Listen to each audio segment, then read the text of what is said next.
kita berdoa dulu ya. Boleh dipimpin ketua kelasnya. Kita berdoa dulu. Marilah sebelum memulai seremoni ini berdoa mulai.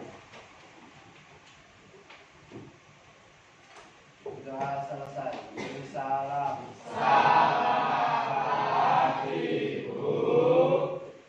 Selamat pagi. Oke, hari ini kita mau belajar kaitannya dengan Undang-Undang Dasar 1945. Sehat-sehat semuanya ya? Alhamdulillah. Alhamdulillah nggak ada yang terlambat di sini semuanya. Semoga benar-benar nanti bisa memimpin bangsa Indonesia ya, ke arah yang lebih maju. Oke, di sini ada materi Undang-Undang Dasar 1945. Sebelumnya kan kita sudah belajar mengenai Pancasila ya. Ingat kan ya kedudukan Undang-Undang Dasar itu sebagai apa? Landasan hidup bangsa negara Indonesia. Dalam artian secara legal formilnya, ya, secara hukumnya nih kita punya Undang-Undang Dasar sebagai landasan konstitusionalnya, hukum dasar. Kalau dasar negaranya kan kemarin ada Pancasila. Hukum dasar ya ada Undang-Undang Dasar 1945. Nah, hari ini kita akan belajar ada 3 poin, tapi bisa sambil kalian cek dulu ya kalau ada sampah-sampah di bawah meja kalian tuh, di lingkungan sekitar kalian. Buang sampah pada tempatnya, ya, jangan pada temannya. Kalau udah bersih kan nanti bisa semakin semangat lagi belajarnya. Nah, hari ini kita mau belajar 3 poin. Yang pertama, nih kalian diharapkan nanti bisa mengidentifikasi secara cermat dan kritis mengenai perbedaan. Ada 2 macam bentuk negara yang kita bahas, yaitu bentuk negara secara kesatuan dan serikat. Nah, setelah kalian bisa mengidentifikasi perbedaannya, harapannya nanti kalian bisa menganalisis kira-kira ada nggak sih kelemahan atau justru yang muncul kelebihan dari bentuk negara kesatuannya. Terus yang terakhir, kalian nanti secara berkelompok akan melakukan aksi wujud cinta NKRI secara kolaborasi ini dengan memanfaatkan sosial media untuk menjaga keutuhan negara Republik Indonesia. Karena sebagaimana yang kita ketahui kan Indonesia itu sudah merdeka dari tahun 1945. Tapi sampai dengan tahun 2023 kita posisinya masih negara berkembang, belum bisa maju-maju. Nah, coba nanti kalau kita bisa solid, kita bisa kompak, kita tunjukkan cinta terhadap negara kita ya dulu ya prioritasnya. Baru kita tunjukkan cinta dengan negara-negara lainnya. Ya semoga nanti bisa memperkokoh negara kesatuan Republik Indonesia dan memajukan negara Indonesia. Belum masuk ke sini, ini ada cuplikan video. Coba kita tonton dulu dari videonya ya.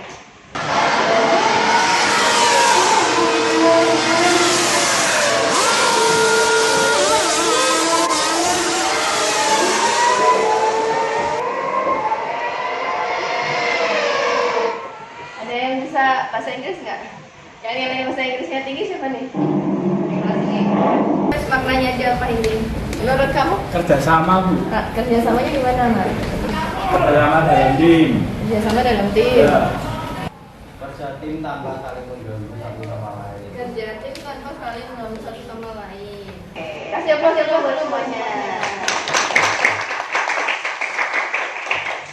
Ini sebetulnya sesuai dengan ini ya. Keinginan kalian kemarin ya, ada yang mau keluar negeri, udah pasti bahasa Inggris kan ya.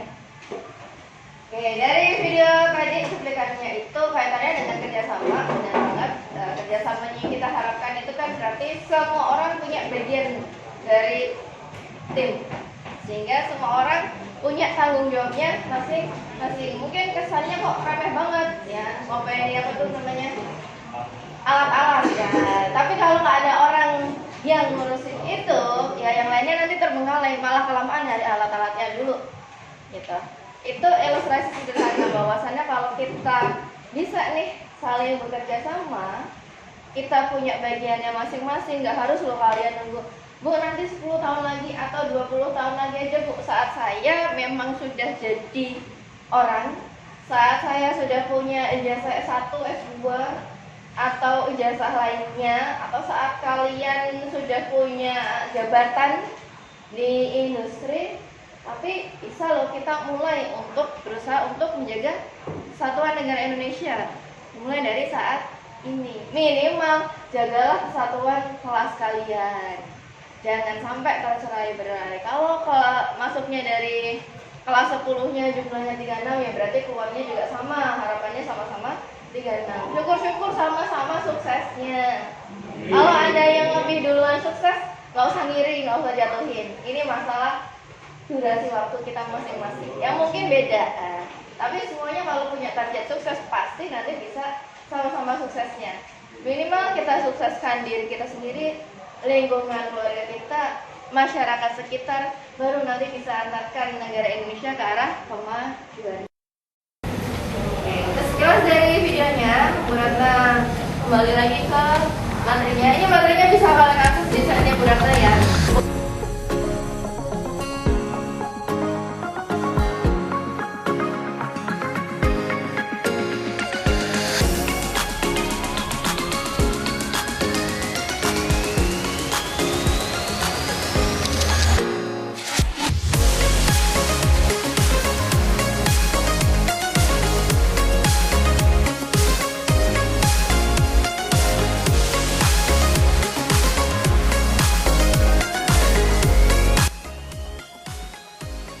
Bukan untuk mempermanis, tapi untuk bahan kalian belajar. Karena material di buku paket itu masih perlu direvisi, belum bisa kita gunakan 100%. Negara kesatuan dan negara Serikat. bisa dilihat kan ya dari yang belakang?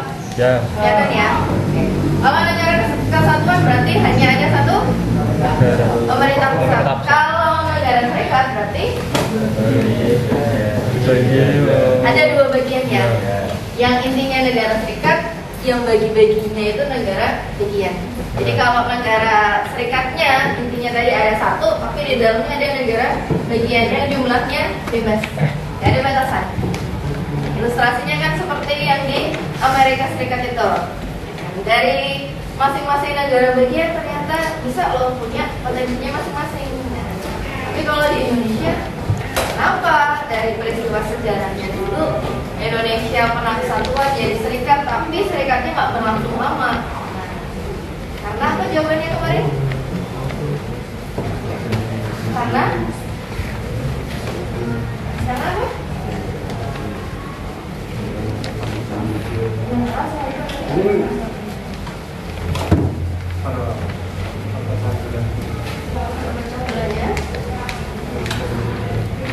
Pecah belahnya Indonesia menjadi negara bagian. Ada lagi?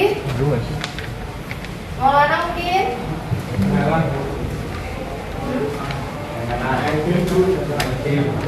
Ya, dibantuin sama Irfan nih, tolongin.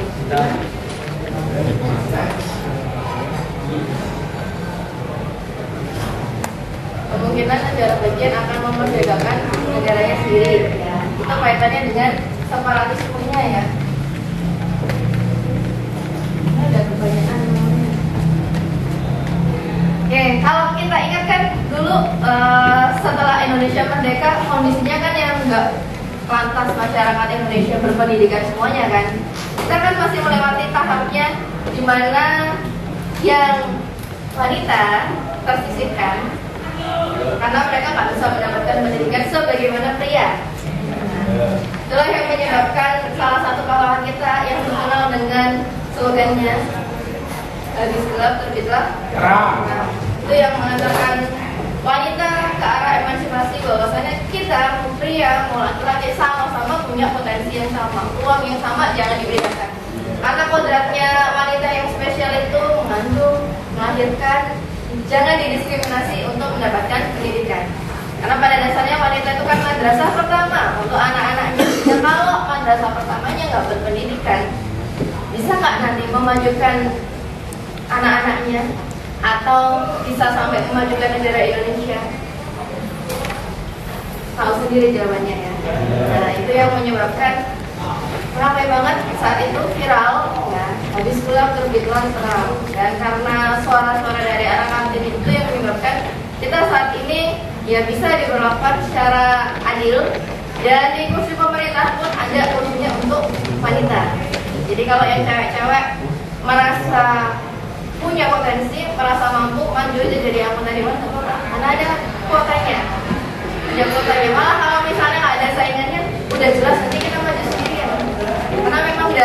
undang-undangnya ada dasar aturan disiplin. Harapannya biar sama-sama maju. Oke, dari sini sudah jelas ilustrasinya antara negara kesatuan dan negara serikat.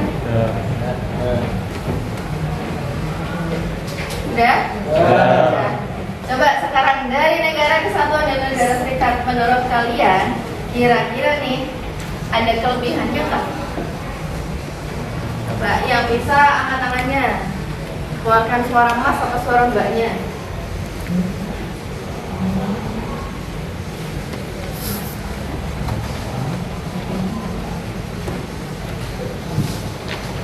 Mohon dengan kita semuanya.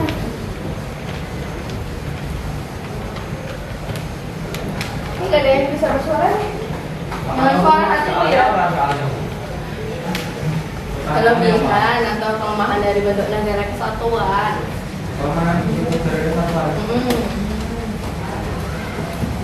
Kameranya sorotin dong.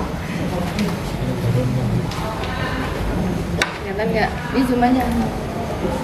Kita maju sini nggak apa-apa. Gimana? Oh, masa tak tunjukin ya? Materi yang ini belum kalian baca ya? Belum.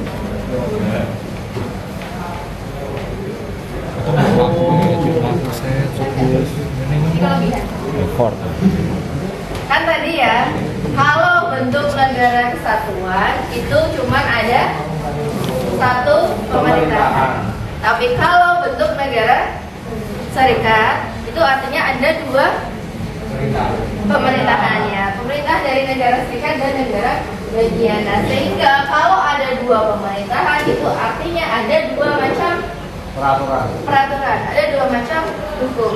Dua macam hukum itu kalau memang masyarakatnya punya SDM yang berkualitas bisa tuh negaranya maju. Tapi kalau SDM-nya belum berkualitas secara merata, ya susah nanti untuk masing-masing negara bagiannya maju. Itu salah satu dari kelebihan apa kelemahan berarti? Kelemahan dari negara serikat. Nah, sekarang yang negara kesatuan. Politiknya gimana? Sistem politik masih menganut pada sistem politik. Masih menganut pada sistem politik? Ya, ibaratnya kayak korupsi orang yang beruang lebih penting. Jangan dilawan orang yang beruang lebih berkuasa. Orang yang beruang lebih berkuasa. Selebihnya? Ya, mohon maaf. Selebihnya menerima. Nah, ibu segini. Videonya ikut lagi. Namanya tidak selamat.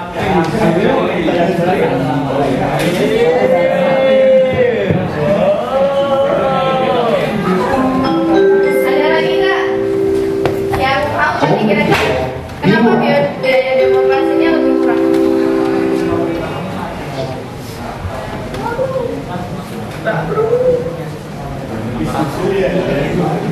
Dan sistem pemerintahan masing-masing.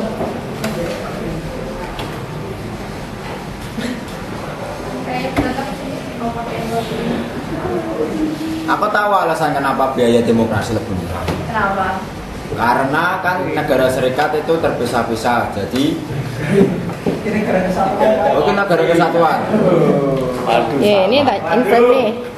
Negara kesatuan gimana? Negara kesatuan itu kita flowing. Biaya demokrasi lebih murah karena menjadi tidak terpisah-pisah, jadi satu pemerintahan tidak memilih banyak nganunya loh. Pemerintahan dari negara kesatuan mungkin keputusannya Jadi kan pada dasarnya ini kalian fokusnya ke sini ya, biaya demokrasi lebih murah, tapi nggak tahu alurnya dari mana ya. Ya, benar ya gitu. Oke, tadi kan yang bawah pemimpinan pusat dan daerah dalam suatu majoritas bisa. Dalam artian gini, tahun 2024 tahun depan kan kita kan udah dengar kan nanti ada pesta pemilu sekali kan kita pilih nanti ada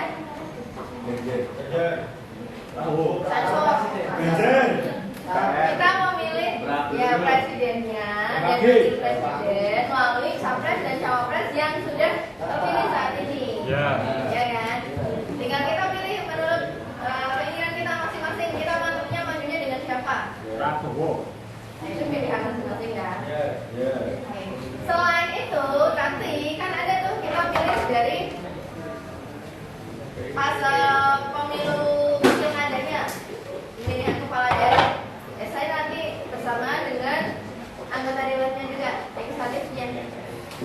itu serentak di satu hari. Jadi di seluruh wilayah Indonesia pemilunya sama. Kalau misalnya bentuk negaranya serikat, berarti kan logikanya tadi ada pemerintahan di dalam pemerintahan, ada negara di dalam negara. Berarti yang negara intinya nanti ada pemilunya, negara bagiannya ada pemilunya lagi, double 2 kali. Jadi otomatis biaya demokrasinya lebih tinggi. Ini kelebihannya biaya demokrasi lebih murah. Harapannya karena pelaksanaannya serentak, nggak ada yang double atau yang triple malahan.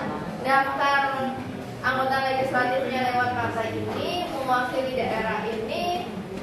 Terus kalau di tempatannya buka kan berarti otomatis waktunya nggak sama nih, saya tak daftar karena sudah gagal di sini. Kan nanti kan bisa menyebabkan biaya demokrasinya yang cenderung tinggi. Ada yang mau didiskusikan lagi? Tidak ada? Cukup? Oke, kalau begitu berarti kita lanjutkan yang ini ya. Yang intinya ini tadi.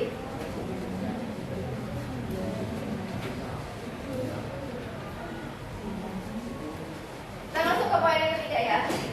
Nanti kalian akan diskusi secara berkelompok. Kelompoknya sudah ditetapkan kemarin sama Bu Ratna. Itu kalian akan buat poster.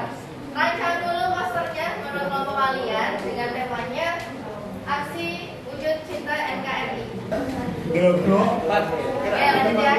Berarti nanti 45 menit ya, kalian diskusi secara berkelompok. Coba dirancang dulu. Kalau udah selesai berarti kalian posting di IG kelasnya ya. Di kelas bisa dikreasikan postingannya. Nanti kalau kalian udah lihat postingan dari kelompok lainnya, silahkan bisa kalian komen. Kira-kira komentarnya berarti yang sesuai dengan konten ya. Jangan kayak netizen yang maha benar, pun binatangnya terpapar dari situ juga ya. Dia beraninya, namanya juga pelajar. Oke, ada yang mau ditanyakan? Aman. Kalau udah jelas berarti silahkan bisa duduknya berkelompok, mau di dalam kelas atau mau di luar kelas silahkan. Oke. Rancang dulu posternya. Nanti kalau udah kembali lagi.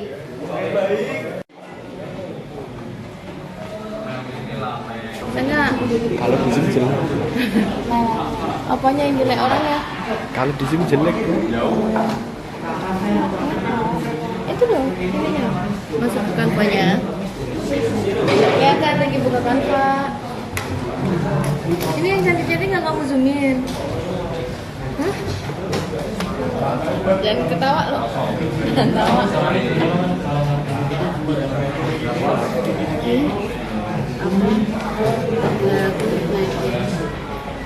Oke, terus udah yang lain.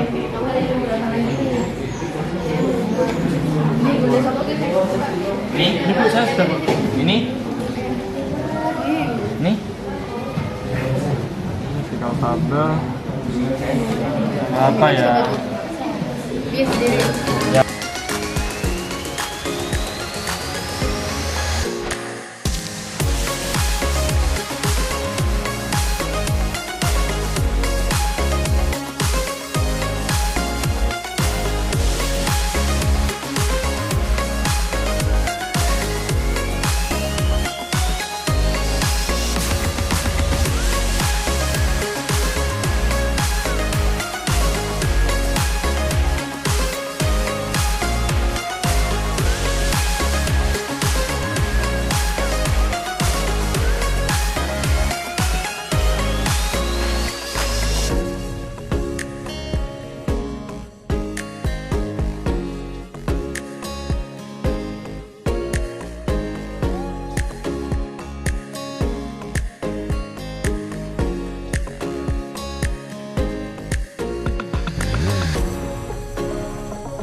Pasar Ayo Sinar Anak Ayu dan Ayu. Tuh temennya nggak ngomong. Kita membuat poster ini susah payah dari tadi memikirkan mencari airnya ketemu juga. Terinspirasi dari catatan rangkuman kita. terinspirasi dari PKL gitu dibacani, lalu terciptalah ide yang ada di poster itu.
Zoom in, zoom out, zoom in, zoom out.